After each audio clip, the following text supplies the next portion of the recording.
Et salut tout le monde, aujourd'hui comme tu peux le voir, on se retrouve avec un invité très spécial, Dorian Martinez. Salut Dorian. Salut Donc à tous. coach et psychologue du sport. Donc aujourd'hui on va avoir un interview très complet, on va aborder plusieurs sujets. Le dopage, le mental, les paris sportifs, les paris truqués, Nadal, Federer, Djokovic et plein d'autres choses. Donc si tu veux en savoir plus, reste avec nous, c'est parti.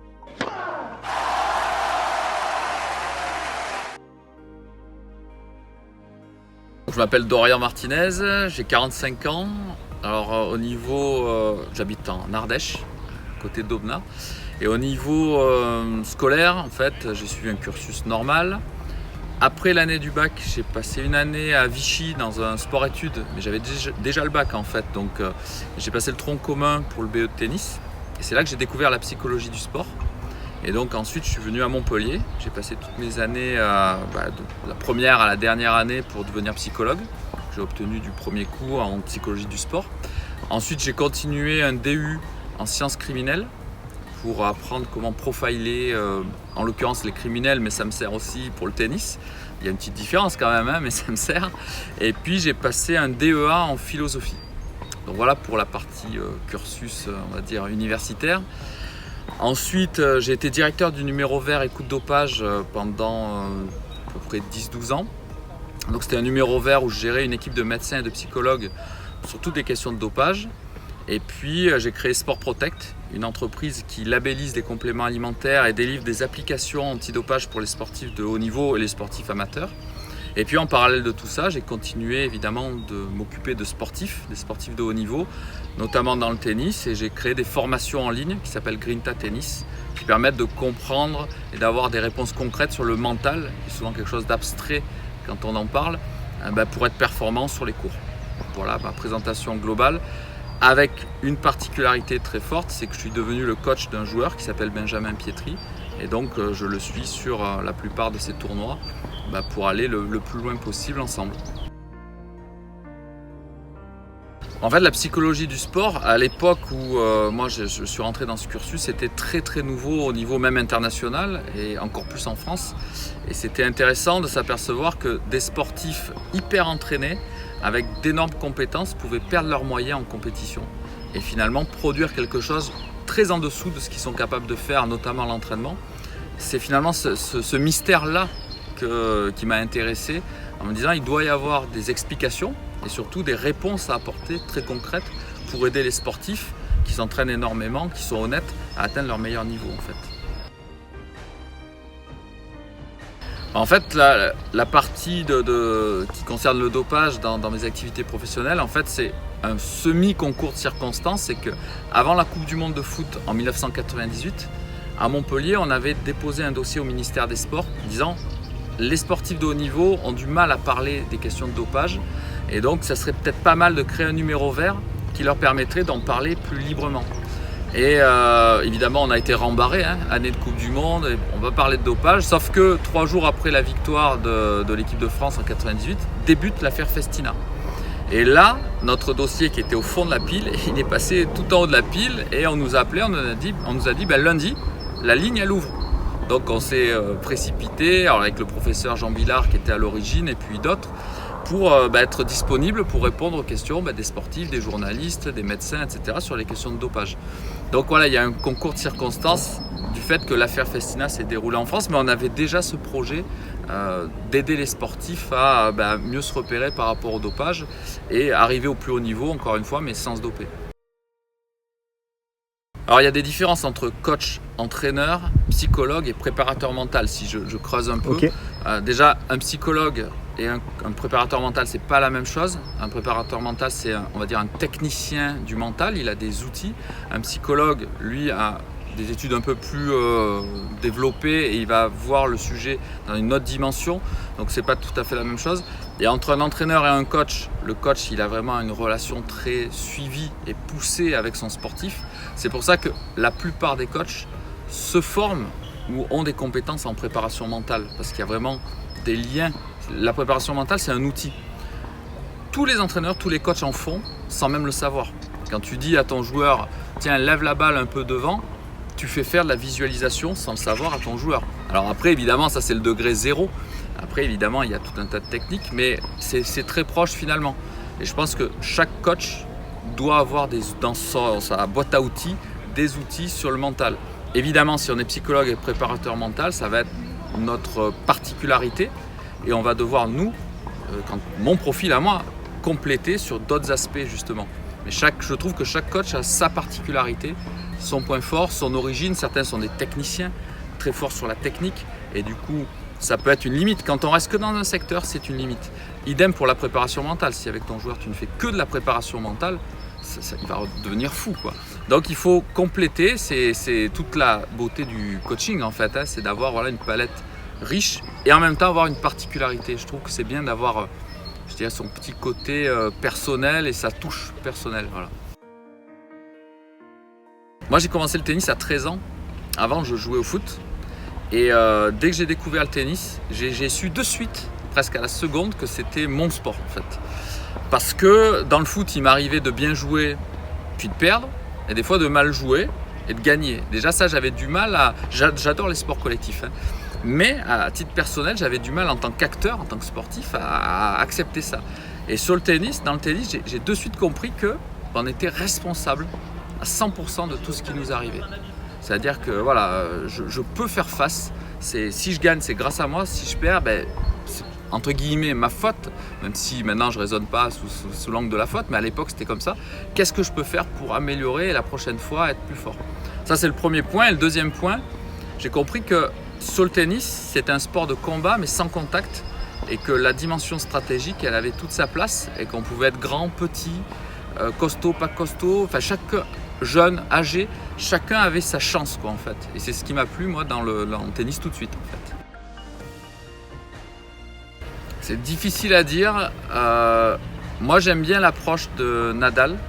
Pourquoi? Parce qu'à la base, quand il ne met pas son costume de guerrier, son costume de joueur, c'est quelqu'un qui est humble, c'est quelqu'un qui est même peureux. Il suffit de lire son livre, hein, qui a peur du noir, qui a peur de rouler vite en voiture. Et ça montre bien qu'il incarne le « tout est possible ».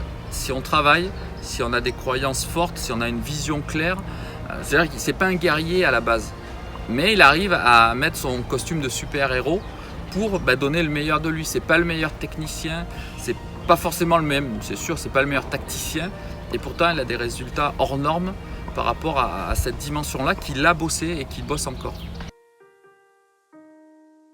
Alors le mental, ça dépend hein, si on est préparateur mental, ou psychologue ou coach. Donc coach, évidemment, c'est inclus dans un ensemble, mais il y a des sessions et un travail spécifique.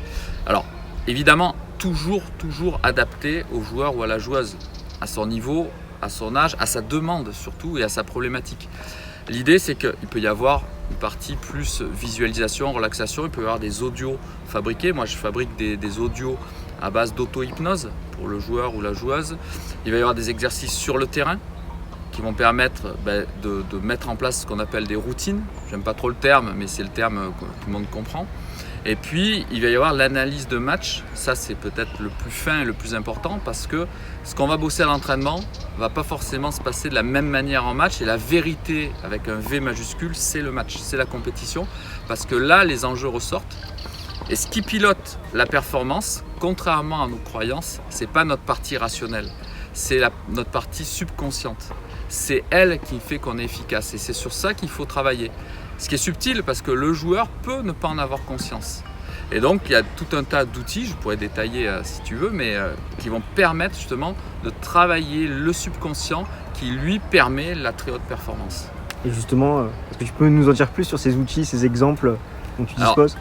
Déjà, pour illustrer le subconscient et ce qui se passe dans le cerveau, alors moi je travaille beaucoup avec les neurosciences aussi. Et un exemple, si je te demande ou si tu demandes à la majorité des gens, est-ce que dans les séries télé que vous suivez, vous aimez les rires préenregistrés qui sont calés? La très très grande majorité va dire non, c'est ridicule, etc. Et pourtant, les producteurs les gardent pour une raison simple, c'est que le cerveau des spectateurs adore ça. Et on le sait parce qu'on a fait des tests avec des IRM, des électrodes, et on voit que quand il y a ces rires préenregistrés, la zone du plaisir s'active, on le voit très clairement, dans le cerveau. Donc tout ça pour illustrer le côté rationnel où on va poser un regard sur les choses et la réalité de ce qui se passe vraiment. Et ce décalage, eh bien évidemment, on va le retrouver au tennis, surtout en compétition. Donc un travail, que je peux donner voilà, de manière simple, c'est par exemple la fixation d'objectifs. Quand tu te fixes des objectifs, la plupart des gens connaissent en France par exemple la méthode Coué, pas Coué, hein, la méthode Coué. Et la méthode Coué, c'est en gros se répéter quelque chose un peu comme un mantra positif, etc. Sauf que ça, c'est la partie consciente.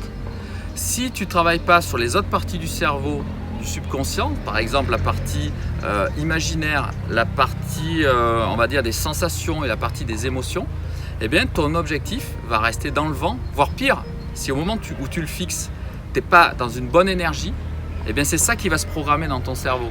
Donc si un entraîneur arrive et il dit voilà l'objectif c'est ça, ça, ça et ça, ou ça, c'est simplement un objectif, et que le joueur n'y croit pas, ne le visualise pas, ne le ressent pas, ne ressent pas les émotions que cet objectif peut lui apporter, il est en train de se programmer sur l'état énergétique dans lequel il est au moment où on parle de l'objectif.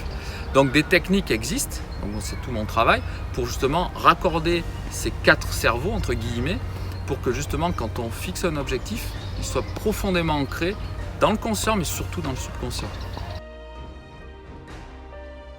C'est toujours difficile de faire un classement, mais en tout cas, une chose est sûre, c'est que si on ne règle pas soit des traumatismes, soit des difficultés, encore une fois, du subconscient ou de l'inconscient, on l'appelle comme on veut, tout ce qu'on a fait à côté, tout le physique, la tactique, la technique, ne sert plus à rien.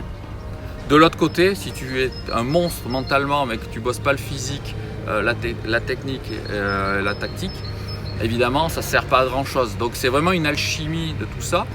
Et il y a un lien, c'est-à-dire que derrière les émotions, il y a une base énergétique. Si tu te lèves le matin et que tu es en super forme, tu vas t'apercevoir que dans ta journée, même les coups durs, tu vas les surmonter parce que tu as une base énergétique. Si en revanche, tu te lèves du mauvais pied, tu n'es pas bien, etc., le moindre détail va t'énerver. Et donc ça veut dire quoi? Ça veut dire qu'effectivement, si tu travailles le physique, ton mental, tu vas voir les choses plus clairement, par exemple, et donc tout est lié. Il faut faire attention, c'est pas le manque de quelque chose qui est souvent nuisible, c'est parfois l'excès. Des entraîneurs qui bloquent, un exemple, des entraîneurs qui vont bloquer sur la technique. Si par exemple dans un match, un joueur fait des doubles fautes, mais qu'il fait des doubles fautes, pas pour une raison technique, mais pour une raison émotionnelle. Le lendemain, tu vas lui faire des sauts de panier de service. Ça ne sert à rien. Il sait déjà les faire. La problématique, elle est émotionnelle.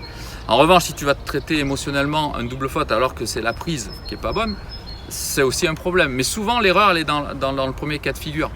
On voit une erreur d'un joueur en match, en compétition, du coup, on va le travailler, mais ça ne sert à rien. Il sait le faire, ça. C'est ailleurs que ça se passe. Donc, poser le diagnostic est super important, en fait.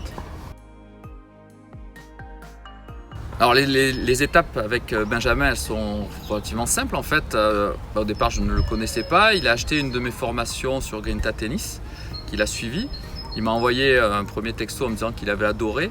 Et puis il m'a demandé si on pouvait continuer de manière un peu plus personnelle ce travail. Donc j'ai commencé en étant son psychologue préparateur mental. Et puis au fil des mois, il a voulu qu'on aille encore plus loin et il m'a demandé de devenir son coach.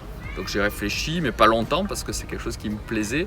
Et compte tenu de la personnalité de Benjamin, de sa famille, de tout l'environnement et de ses objectifs, j'ai accepté avec grand plaisir. Et donc ça fait maintenant un peu plus d'1 an que je suis son coach et qu'on travaille sur ce projet.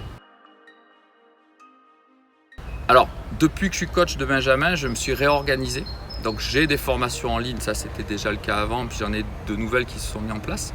Et en même temps, sur l'accompagnement des sportifs de haut niveau, je fais une vraie sélection maintenant à l'entrée. Je prends vraiment peu de monde et j'ai créé un club privé qui s'appelle Grinta Fighting Club, où là, ces sportifs, je vais pouvoir les voir en visioconférence et c'est un groupe, ils vont pouvoir venir ensemble. Et puis ils ont accès à des vidéos également et un travail très concret à mener tous les mois. Et puis de temps en temps, on a des sessions très individuelles par téléphone ou en direct, mais c'est très limité. Mais l'intérêt de ce club, c'est que des sportifs de disciplines différentes vont pouvoir communiquer ensemble. Il y a une alchimie qui se crée et ils se sentent plus seuls, pour le coup, même dans des sports collectifs. Et on va pouvoir vraiment travailler le mental de manière, confidentielle, tout en n'étant pas seul en fait. Donc voilà, c'est une nouvelle organisation, ça c'est très récent, mais ça fonctionne vraiment très bien. Alors un conseil aux auditeurs, ça dépend de leur niveau, ça dépend leurs projets, leurs ambitions. Le premier conseil que je donnerais à tes auditeurs, c'est de toujours veiller à ce que la jauge de plaisir soit à un niveau élevé ou en tout cas acceptable. C'est vraiment le plus important, quel que soit son niveau, qu'on soit débutant ou joueur professionnel, cette jauge-là, cette évaluation-là du plaisir qu'on est en train de prendre sur le court, elle est hyper importante et aussi et surtout en compétition. Il y a trop de joueurs qui abordent la compétition en mode souffrance. Sur le court, ils souffrent. Pour moi, c'est une anomalie, c'est pas normal. Que ce soit difficile, qu'il y ait des moments durs, c'est une épreuve, hein, on est bien d'accord. Mais que ce soit un tennis souffrance, pour moi, c'est une anomalie. C'est la raison pour laquelle je fais des formations, des vidéos, c'est pas normal. Donc, veillez à ce que son plaisir, et ça s'adresse aussi, et aussi peut-être encore plus aux parents, que le plaisir des enfants, des ados, même des jeunes adultes, parce qu'ils sont souvent, soit la donnée numéro 1. Il y a des contraintes, ok. Il y a des objectifs, ok, mais le plaisir, c'est vraiment, pour moi, le conseil numéro 1. Oui, le parallèle entre le sportif de haut niveau, ou pas d'ailleurs, et la personne au travail, c'est que le sport, comme je disais tout à l'heure, il y a un moment de vérité, c'est la compétition. Où là, on a beau cacher des choses, pendant le moment de la compétition, on se révèle. On voit des gens très calmes péter un plomb, etc. Donc la compétition, c'est un moment de vérité où, encore une fois, les parties cachées en nous, le subconscient va se révéler. Et donc, le parallèle, c'est qu'on a ça en nous, même en dehors du tennis. Le monsieur tout le monde a évidemment sa part cachée. Et le sport de haut niveau, le sport de compétition, permet de voir ça. Mais finalement, c'est la même chose. Sauf que là, on a un outil qui nous permet finalement de mieux se connaître, si effectivement on fait l'effort de prendre du recul. Donc le parallèle, il est là en fait, c'est qu'un joueur de tennis, c'est quelqu'un finalement comme tout le monde, ou un sportif de haut niveau, c'est quelqu'un comme tout le monde, sauf qu'il a un moment de vérité, il sait quand ça va être, l'heure du match, et là, il va falloir qu'il se connaisse très très bien pour être le plus performant. Et dans la vie de tous les jours, c'est la même chose. Si on se connaît bien, si on connaît ses limites, si on connaît son fonctionnement, c'est là qu'on va être le plus performant. C'est pour ça que je travaille d'ailleurs avec des chefs d'entreprise en parallèle aussi, parce qu'ils ont les mêmes préoccupations, ils ont des résultats à atteindre, ils ont des objectifs, et ceux qui réussissent le mieux, ce sont ceux qui se connaissent le mieux. Et je pense que le parallèle et le point commun, il est là. C'est toujours des questions délicates, évidemment, mais on est là pour parler sincèrement. Je donne mon point de vue, je ne dis pas que j'ai raison, je donne mon observation, mon point de vue. Il y a des différences, je trouve, entre les garçons et les filles, même si chaque garçon a une part féminine, chaque fille, etc. Évidemment, il y a énormément de points communs, mais si on doit voir des différences, il y a des différences dans le jeu. Le jeu féminin est un peu plus stéréotypé, et je trouve que c'est dommage, parce qu'une fille qui arrive, qui met beaucoup de créativité dans son jeu, je pense qu'elle va tirer son épingle du jeu par rapport à un tennis un peu plus formaté. Et c'est une généralité, donc pas une règle absolue, mais ce que je remarque, c'est que souvent les garçons, à un moment donné, vont jouer plus pour eux-mêmes, avec un côté un peu plus je défends mon beefsteak, alors que la fille va beaucoup plus jouer, être sensible au regard de son coach, de son entraîneur, de ses parents, joue souvent, pas tout le temps, attention, pour quelqu'un d'autre. Et je pense que là, il y a une différence, peut-être un petit peu émotionnelle. Après, il y a énormément de points communs sur la préparation, sur la fixation d'objectifs, la volonté de gagner. Mais voilà, les quelques différences, je les mettrai sur le garçon qui veut jouer vraiment pour lui, presque avec un ego fort, et la fille souvent qui va jouer pour quelqu'un d'autre en fait, le regard de quelqu'un d'autre. Et donc, c'est à double tranchant, hein, parce que du coup, on le voit avec le coaching autorisé chez les filles, il y a des scènes un peu magiques des fois, extrêmes, parce que ça fonctionne tout de suite, et puis des scènes extrêmes où des joueuses vont carrément, excusez le terme, envoyer chier leur entraîneur, où on est dans un émotionnel total, quoi. C'est difficile à dire, parce que ça va dépendre des périodes, des moments. Je trouve que Nadal, comme j'en ai parlé, sur l'ensemble de sa carrière et sa façon ses routines qui peuvent être considérées comme des tocs pour certains, mais qui le laissent vraiment dans le match, compte tenu de son niveau naturellement relativement faible mentalement à la base chez Monsieur Tout le Monde. Quand il est sur un court, il dégage une force impressionnante. Djokovic, par rapport à son côté, lui, plus peut-être connaissance de soi, yoga, étirement, respiration, Et puis Federer pour, je trouve, l'intelligence mentale qu'il a eue tout au long de sa carrière, et c'est la caractéristique d'ailleurs des trois, de toujours s'adapter, de toujours chercher quelque chose à travailler en plus, ce qui fait qu'il se blesse très peu, qu'il prend, je l'ai dit aussi tout à l'heure, énormément de plaisir sur le court. Et évidemment, les résultats suivent parce que tous les voyants sont ouverts chez lui, la technique, la tactique, etc. Mais voilà, son intelligence de jeu mentale pour Federer. Ouais, c'est super intéressant ces rivalités. Et si on les regarde, et je me rappelle, j'avais accompagné une joueuse junior à Roland-Garros il y a quelques années, il y a assez longtemps. Et il y avait Djokovic qui était là. Et je me souviens, il était 4e mondial à l'époque, 3e. Vraiment derrière Nadal et Federer, ça faisait des années que ça a commencé à durer. Et ça, c'est remarquable dans la mesure où lui ne s'est pas limité à cette croyance que d'autres joueurs ont, en disant c'est les plus forts, ils sont inatteignables, j'ai pas de chance, je suis tombé dans leur génération. Lui, il s'est pas dit ça. Il s'est dit, moi, je veux toujours être numéro 1. Il a bossé. Il a vu les difficultés qu'il avait contre Nadal, parce qu'au début, il perdait quasiment tout le temps. Et il a commencé à grignoter jusqu'à basculer et à le gagner. Et à partir de là, effectivement, il a pris peut-être un ascendant un petit peu psychologique qu'on peut retrouver dans les joueurs de plus bas niveau. Ils ont leur bête noire, etc. Mais pour autant, Nadal, pareil, n'en a pas fait une fatalité. Ce sont des gens qui se remettent en question et les trois se tirent finalement vers le haut en permanence. Parce qu'ils savent aussi qu'une victoire et une défaite, comme dit le poème de Kipling, c'est un mensonge en fait. Si on croit à 100% à la défaite ou à 100% à la victoire, c'est subtil en fait. C'est pas une vérité absolue d'avoir gagné ou perdu, parce que le joueur pouvait être un coup de moins bien, etc. Ça, ils l'ont compris. Du coup, ils ont un recul par rapport à leur victoire et leur défaite, et ils se remettent en question. Ils vont bosser, ils vont voir comment on peut progresser contre tel ou tel joueur. Par exemple, Federer, en finale de l'Open d'Australie il y a 2 ans, il s'était préparé mentalement. Il savait que dans le 5e set, quand ça allait devenir dur, le combat sur le revers, s'il faisait comme avant, il avait perdu. Toutes les années, Nadal le pilonne sur le revers. Et donc là, il a décidé à l'avance, c'est la préparation mentale, décidé à l'avance, que dans les moments chauds, il allait prendre l'initiative sur le revers. Ce qu'il a fait, et qui a déstabilisé Nadal, et du coup, il a pour le coup gagné. Et donc voilà, c'est un travail permanent, et je trouve qu'ils se tirent vers le haut mutuellement. Pour moi, c'est la force des plus grands, ça. Alors, j'aime pas généraliser, parce qu'on pourrait même généraliser au sport français entier sur le mental, mais tu as quand même du Teddy Riner, l'équipe de France de handball, l'équipe de France de foot qui marche quand même plutôt bien, donc on peut pas généraliser. Maintenant, sur le tennis français, se pose la question, si on est objectif sur plus de 30 ans, sur les moyens accordés et les résultats obtenus. Alors qu'on est un pays où on a le plus de terrains de tennis, avec un climat plutôt favorable, la preuve, ou quand c'est pas favorable, il y a des couverts, avec un grand chelem chez nous, c'est quand même des conditions rêvées. Et pourtant, on voit qu'on fabrique de très bons juniors qui derrière ne perdurent pas, ne performent pas. Je pense qu'il y a vraiment des réglages à faire au niveau de la fédération parce que ces juniors-là, de mon point de vue, sont parfois trop couvés. Ce qui fait qu'ils deviennent les meilleurs dans leur discipline, à leur âge, mais derrière, le très très haut niveau, c'est pas la même chose. On change de cours.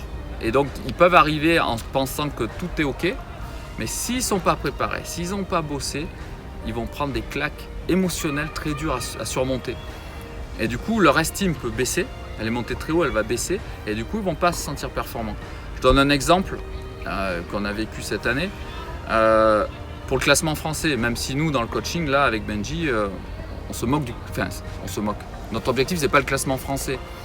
Mais à la fin de l'année, il se retrouve avec des juniors qui lui passent devant au classement français alors qu'ils ont un palmarès 10 fois moins fort que le sien. Parce que, j'ai appelé la Fédé, parce qu'il y a une commission qui s'est réunie et qui détermine que par rapport au classement junior, on leur donne un classement adulte, de manière artificielle. Et donc il y a 2 ou 3 juniors qui ont un classement top 100. C'est pas grave en soi, top 100 français, sauf que dans la réalité de leur palmarès, ils ne le sont pas. Et c'est là une erreur de la fédération, de les monter en puissance artificiellement. Et du coup, ce qui m'avait fait un peu sursauter, c'est que j'avais vu un de ces juniors mettre sur Facebook, et il avait raison, le pauvre. Je suis très fier d'intégrer le top 100 français. Ouais, sauf que ton palmarès, normalement, t'es moins 4 ou moins 15 avec ce palmarès. Et donc ce côté artificiel, il prend, forcément c'est un top 100, il enlève des places à ceux qui le méritent, qui sont un peu plus âgés, et il gonfle des joueurs qui finalement n'ont pas encore le niveau. Et ça, c'est une erreur catastrophique. Ce que j'avais dit à la commission de la fédération, c'est est-ce que vous croyez que dans le top 100 mondial, on va se réunir pour dire tiens, lui on le met parce qu'il est jeune, numéro 90. Non, à un moment donné, le sport c'est le terrain, c'est les résultats. Donc voilà, c'est un détail parmi tant d'autres, mais il y a des évolutions qui sont faites, je tiens à le préciser, sur l'accompagnement plus individuel et moins mécanique de la Fédé. On va plus s'adapter à la structure familiale et on va plus entourer le joueur. Ça c'est plutôt pas mal, on va moins le déraciner, je trouve ça plutôt bien. Donc voilà, il y a des bonnes choses et des mauvaises choses, de mon point de vue. Alors par rapport au dopage, comme je disais tout à l'heure, ça a commencé avec le numéro vert et coup de dopage. Ensuite j'ai démissionné parce que mon équipe de médecins et de psychologues recevait des appels de sportifs contrôlés positifs alors qu'ils exprimaient, et c'était confidentiel, c'était pas devant les médias, qu'ils n'avaient rien fait de mal en fait. Ils avaient juste pris un complément alimentaire ou un médicament pour soigner une toux. Donc je me suis dit là il y a un gros problème, c'est-à-dire que en gros les tricheurs passent à travers les mailles du filet parce qu'ils savent qu'ils trichent et donc ils font très attention à la législation et ils ne se font pas attraper. Et puis on attrape finalement des sportifs qui finalement n'ont pas fait attention, mais quand on regarde, pouvaient-ils le faire? Non, parce qu'il manquait des outils. C'est pour ça que j'ai démissionné, j'ai créé Sport Protect, où là on labellise des compléments alimentaires pour garantir aux sportifs que ce qu'ils prennent avec le logo Sport Protect n'est pas dopant. On fait des analyses antidopage, on fait des audits des chaînes de fabrication et on fait un stockage d'un échantillon témoin pour tous les lots mis sur le marché. Donc on limite le risque au maximum et on fait des applications pour pouvoir scanner en une seconde si un médicament par exemple contient ou non une substance dopante. Donc ça c'est fondamental parce qu'à chaque affaire de dopage, le sport en question, là on parle de tennis, quand ça arrive, ça lui porte atteinte frontalement. C'est-à-dire quand il y a un contrôle positif, les réseaux sociaux s'emballent, les médias s'emballent et on va dire il y a du dopage dans le tennis. On va généraliser. Et donc les acteurs du sport, notamment les présidents de fédé, etc., doivent agir massivement en prévention. Parce qu'il ne faut pas croire qu'un cas, quand il arrive, ça touche qu'une personne. Même si lui, il est sanctionné, ça touche l'image du sport et toutes les valeurs que représente ce sport. Et donc la prévention, aujourd'hui, c'est un énorme point faible. C'est vrai que nous, on se bat pour que nos applications les fédérations s'en emparent, pour qu'au final, les sportifs évitent les problèmes et que les tricheurs, quand ils se font attraper, n'aient plus d'excuses en disant « ouais, mais les compléments, c'est flou ». Non, on t'a prévenu, tu as l'info, en une seconde, si tu es attrapé, tu es responsable et tu dois assumer. Au moins, ça zoome sur le joueur ou la joueuse qui aurait fauté. Alors, à 3h ou 4h du matin, des contrôles antidopage sur tel ou tel joueur, c'est pas possible. Parce qu'on peut faire les contrôles qu'à partir de 6h ou 6h30 du matin. Donc il y a quand même des restrictions. Et donc les contrôles antidopage coûtent cher. Et effectivement, il n'y en a pas tant que ça. Malheureusement d'une certaine manière, parce qu'on attraperait peut-être plus de tricheurs. Et heureusement d'une autre, parce que tant que la prévention n'est pas réellement faite, on attraperait beaucoup de sportifs entre guillemets innocents. Donc voilà, il y a vraiment quelque chose à mener de manière vraiment forte dans le tennis et dans d'autres sports, parce que souvent les fédérations, notamment internationales, se protègent elles-mêmes plus qu'elles protègent leurs joueurs. Elles se disent, si on fait trop de contrôles, s'il y a des contrôles positifs, on va devenir comme le cyclisme et notre sport va... Non, mais à un moment donné, les affaires, elles sortent maintenant. Tout est connecté, les réseaux sociaux, les informations. Si quelqu'un oublie un truc dans une chambre d'hôtel, la femme de ménage peut prendre en photo le produit. Donc ça va sortir. Donc là, on est à l'heure de la prévention et de la répression quand on attrape des vrais tricheurs. Et aujourd'hui, le tennis, comme beaucoup de fédérations, sont en retard, de mon point de vue, par rapport à ces questions-là. Très en retard. Malheureusement, comme beaucoup dans la prévention, il faut attendre qu'il y ait des morts. Enfin là, pas forcément des morts, mais des contrôles positifs. Tant qu'il n'y a pas un scandale, ça ne bouge pas. On le voit sur les paris sportifs, c'est la même chose. Au handball, ils ont réagi parce qu'ils ont eu l'affaire de paris sportifs truqués. Voilà. Mais les autres sports vont attendre qu'il y ait un gros scandale. Là, il commence à arriver des scandales sur les paris, dans le tennis aussi. Voilà. Malheureusement, c'est dommage, mais on pourrait agir avant qu'il y ait ces problèmes. Le jeu intérieur, donc j'ai mangé son nom, The Inner Game, c'est en anglais. C'est un des premiers coachs qui a compris qu'il y avait un jeu intérieur dans le tennis et notamment sur les émotions, etc. Et il parle donc de 2 mois, mois 1, mois 2, donc c'est assez intéressant. Alors je ne sais pas s'il existe en français, je pense qu'il a dû être traduit. Pour ceux qui aiment le tennis un peu plus, on va dire, tactique, pas pour gagner mais pour faire perdre l'autre, Il y a des joueurs, c'est leurs seules armes. Il y a Winning Ugly de Brad Gilbert, gagner vilainement ou salement, je ne sais pas comment on peut le traduire. Après, pour les parents, moi j'avais créé un livre qui s'appelle « Pourquoi le tennis est le sport le plus difficile et pourquoi il rend fou ceux qui n'ont pas compris pourquoi ». Celui-là, il s'adresse plutôt aux joueurs, mais aussi aux parents pour qu'ils comprennent bien la difficulté du tennis. Par exemple, on peut marquer plus de points que son adversaire et perdre le match. Il n'y a qu'au tennis qu'on voit ça. Donc on est censé être plus fort puisqu'on marque plus de points. On a même le sentiment d'être plus fort. Et au final, on perd le match.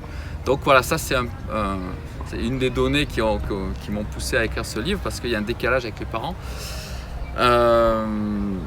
Voilà, déjà ces 3 livres, ça peut être une bonne base.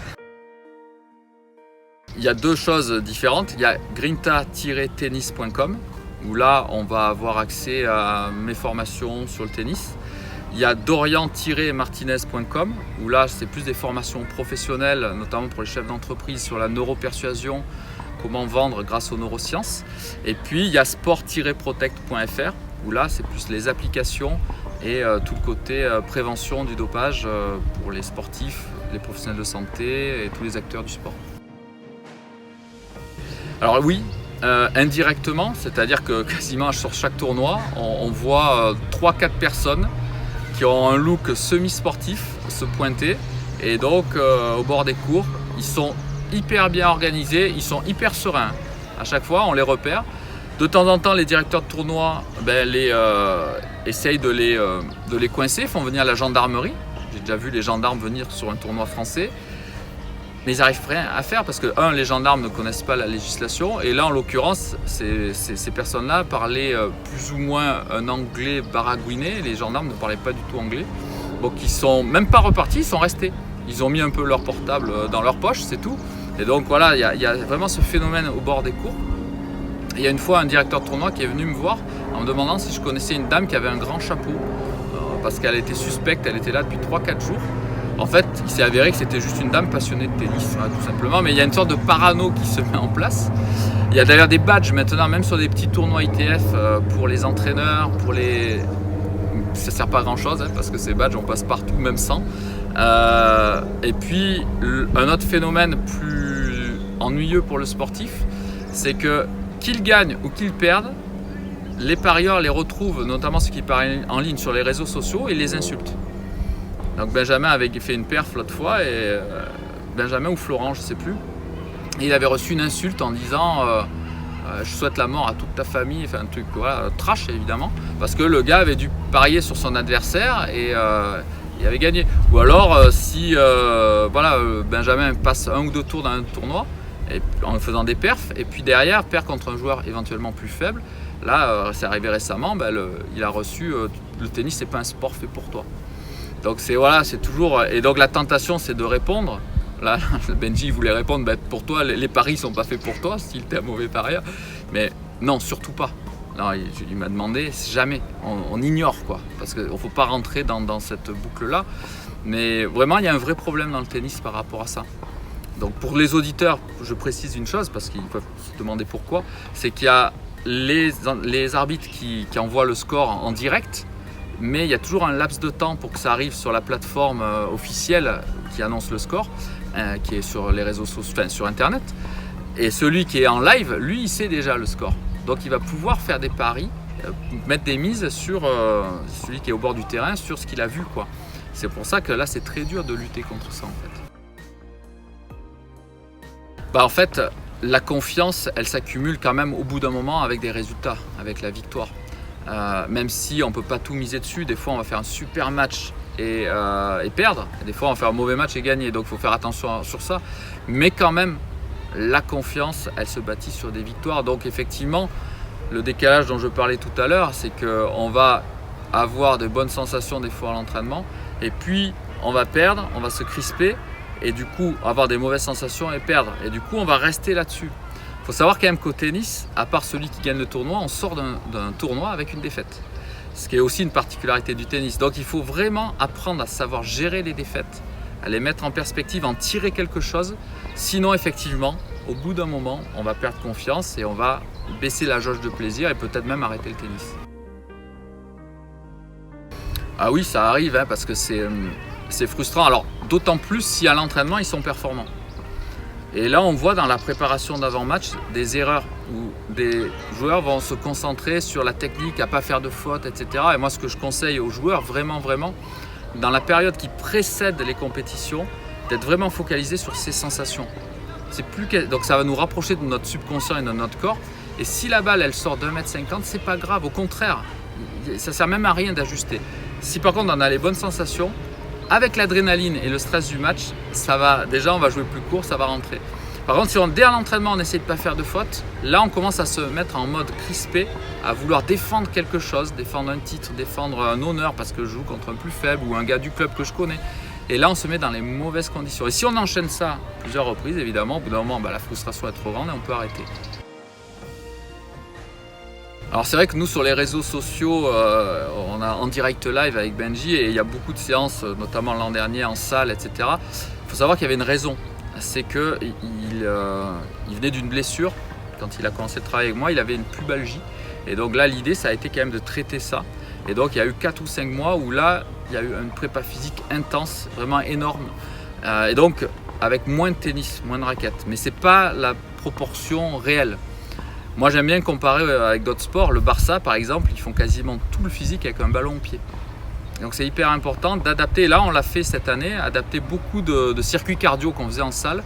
On les fait maintenant sur le terrain. Parce qu'au final, c'est quand même sur le terrain que ça se passe. Donc il y a un bon dosage à faire. Après évidemment, quand on est sportif de haut niveau, il faut jouer le plus souvent, régulièrement possible. Mais il faut faire attention. Si vous passez 3 heures sur le cours sans savoir pourquoi vous êtes sur le cours, sans travailler quelque chose de spécifique, c'est comme dans l'entreprise de la réunionnite. C'est-à-dire on passe du temps, etc. On est content, mais entre guillemets on a fait semblant.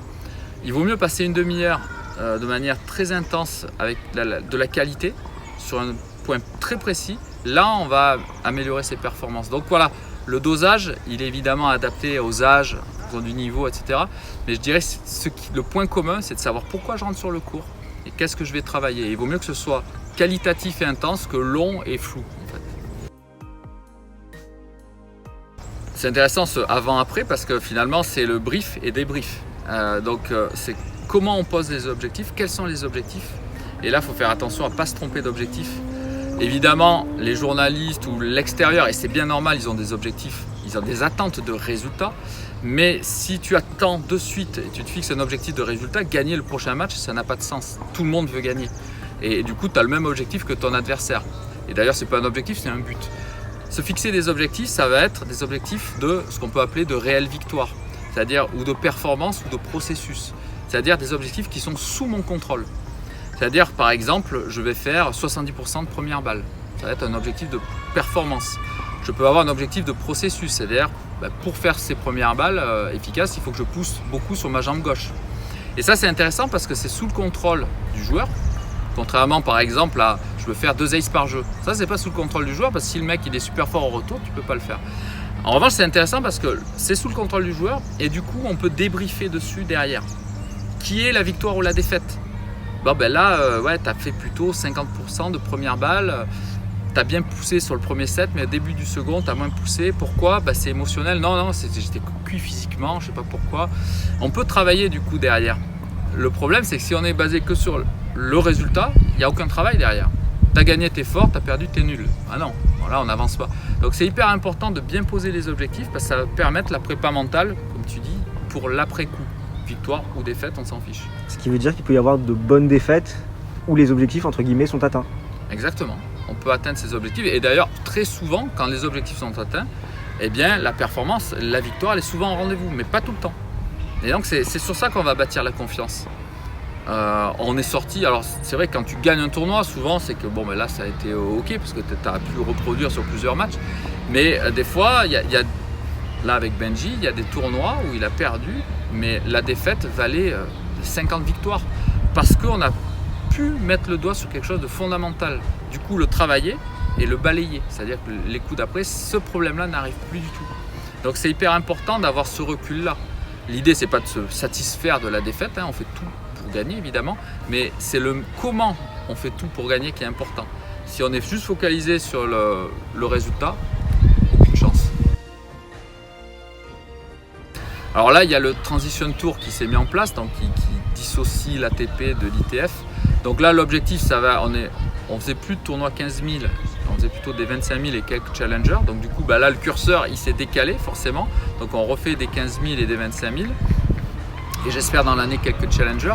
Donc là, l'objectif, c'est d'avoir des points qui vont permettre de faire des challengers. On est vraiment obligé de suivre le parcours du combattant.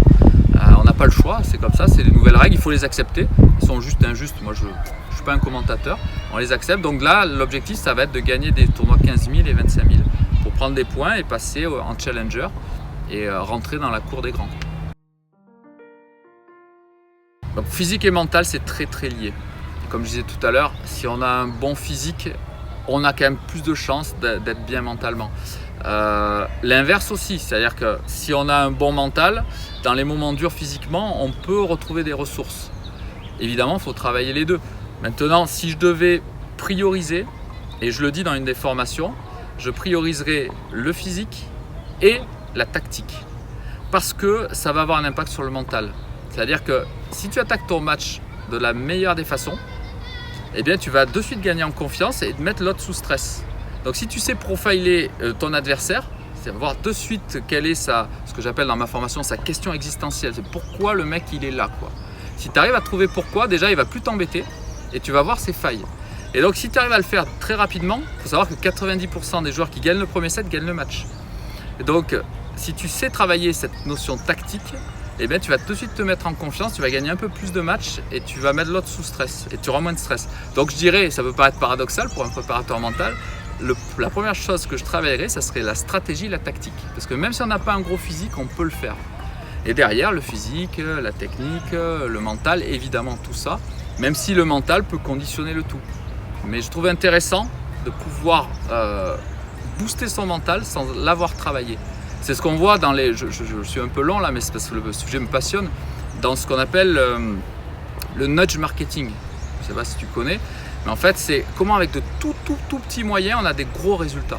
Par exemple, à l'aéroport de Rotterdam, je crois, ou d'Amsterdam, ils avaient les toilettes pour hommes très sales.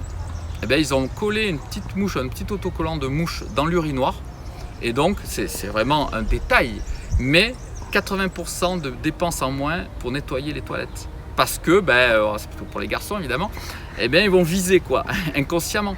Donc, ça veut dire que c'est quelque chose qui est mis en place. On ne parle pas de mental là, mais qui va avoir un impact sur quelque chose. Et donc, ce côté nudge, ça veut dire coup de coude, le petit coup de pouce, le petit coup de coude.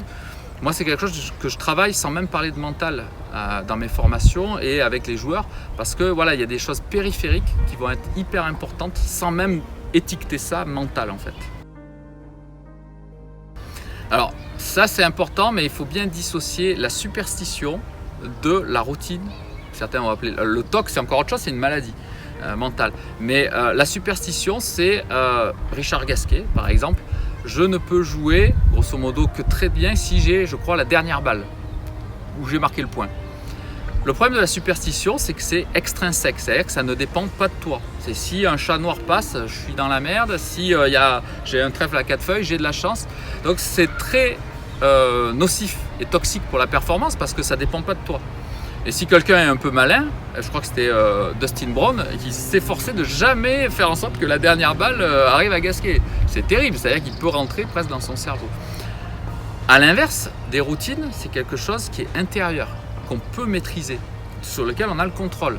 Et la preuve, c'est qu'un jour, je crois que c'est Fonini, mais je ne suis pas sûr, a fait volontairement tomber la bouteille de Nadal. Vous voyez, il essaye de la mettre au millimètre près, parce qu'au moment où il fait ça, il occupe son cerveau rationnel à une tâche très précise, et du coup, ça évite des pensées parasites de venir. Donc en fait, il occupe son cerveau d'une certaine manière. Et ce joueur-là, je ne sais plus qui c'était, je crois que c'était Fonini, avait fait tomber sa bouteille en disant « je vais le déstabiliser », mais pas du tout. Parce que le problème, c'est pas que la bouteille soit par terre, le problème, c'est qu'au moment où il le fait de manière très précise. Après qu'elle tombe, c'est pas un problème. Donc c'est la différence entre superstition et routine. Et donc plus on a des routines personnelles qui nous correspondent, au plus on va mettre de distance et ces pensées parasites, cette petite voix là qui vient nous dire « t'es nul, fais que ci, fais ça » de côté. Et du coup, on va laisser son subconscient, son corps jouer et être plus performant. Donc c'est hyper important. Ouais, j'ai deux anecdotes de mon petit vécu de joueur. La première, j'en parle là aussi en introduction d'une formation par email, où j'ai joué une demi-finale c'était les championnats de Drôme-Ardèche de tennis. Et donc contre un joueur qui m'avait battu l'année d'avant. Alors moi je commençais depuis 2 ans le tennis, 1 an, 2 ans. Et j'étais 15-4 et lui était 15-1 ou 15, je sais plus. Et je suis mené 6-0, 5-0. Bon voilà. Et il me gagne, il est plus fort que moi. Et puis au moment sur la chaise de tourner, je vois qu'il se mouille la main et je vois que sa bouteille tremble. Et moi à l'époque j'interprète qu'il a peur de gagner. J'avais entendu ce concept de peur de gagner.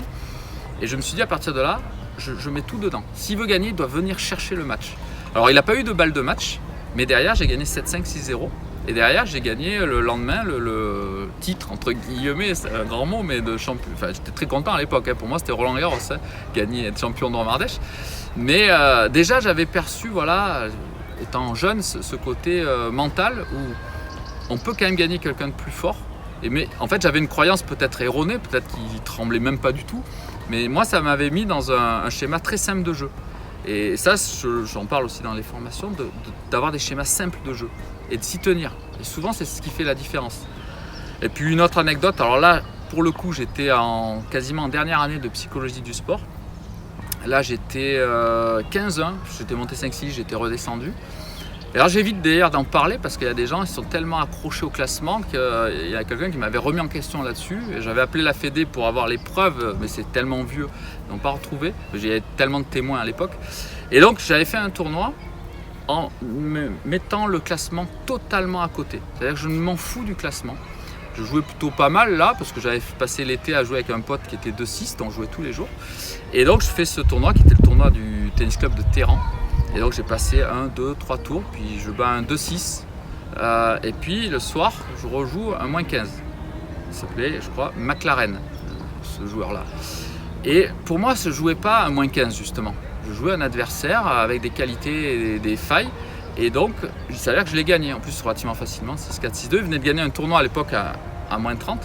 Et donc, je m'en sers aussi de cet exemple par rapport à tout ce qui peut être toxique dans le tennis. Je ne dis pas que je jouais -15, pas du tout. Mais mon style de jeu, sans boîte livre, des services et retours volés, parfaitement à son style de jeu. C'est-à-dire que, et du coup, comme je n'avais pas de pression ni de crainte en me disant ouais, je vais essayer de mettre un jeu, pas être trop ridicule, il faut partir du principe, là c'est un conseil que je donne aux auditeurs, si vous rentrez sur le court contre un adversaire, c'est qu'on ne sait pas qui est le plus fort. Le classement, c'est une moyenne sur l'année qui indique un certain niveau, mais au moment présent, on ne sait pas. Sinon, on ne joue pas de match. C'est pour ça que je dis en rigolant aux jeunes avec qui je travaille, moi, si demain je joue contre Federer, je pars pour le battre. Parce que s'il est en face de moi, c'est soit que j'ai beaucoup progressé, soit lui, il a régressé. Mais s'il est en face de moi, moi, je vais tout donner, quoi. Tout donner avec mes qualités, essayer de jouer sur ses faiblesses, etc. Et donc voilà, ces deux anecdotes-là montrent que voilà, on peut réussir. J'ai eu des défaites, je ne suis pas en train de dire que je suis le meilleur, loin de là, sinon je ne serais pas là, je serais peut-être là d'ailleurs, parce que j'aurais fini ma carrière. Mais voilà, le tennis c'est quand même très dur. J'ai aussi pleuré comme beaucoup sûrement d'auditeurs en étant jeune sur le court après une défaite que je ne comprenais pas, etc. Mais ce qui est intéressant, c'est que tout est possible au tennis. Et c'est ça qui m'intéresse. Donc voilà ce qu'on pouvait dire pour cette interview. Donc comme tu l'auras compris, un interview très très complet. J'espère que tu seras resté jusqu'au bout avec nous parce que tout ce qu'a dit Dorian, vraiment c'était ultra intéressant. On a abordé énormément de sujets. Donc bien sûr, on te mettra tous les liens dans la description pour que tu puisses le retrouver facilement. Merci beaucoup Dorian de nous avoir reçus chez toi, voilà, à la Grande Motte. Ça fait vraiment plaisir. Et j'espère que cet échange... Merci à toi et il est bon, c'est les questions qui sont bonnes. C'est ça qui est le plus important et vos questions aussi étaient super intéressantes. Donc merci et à bientôt. Merci beaucoup.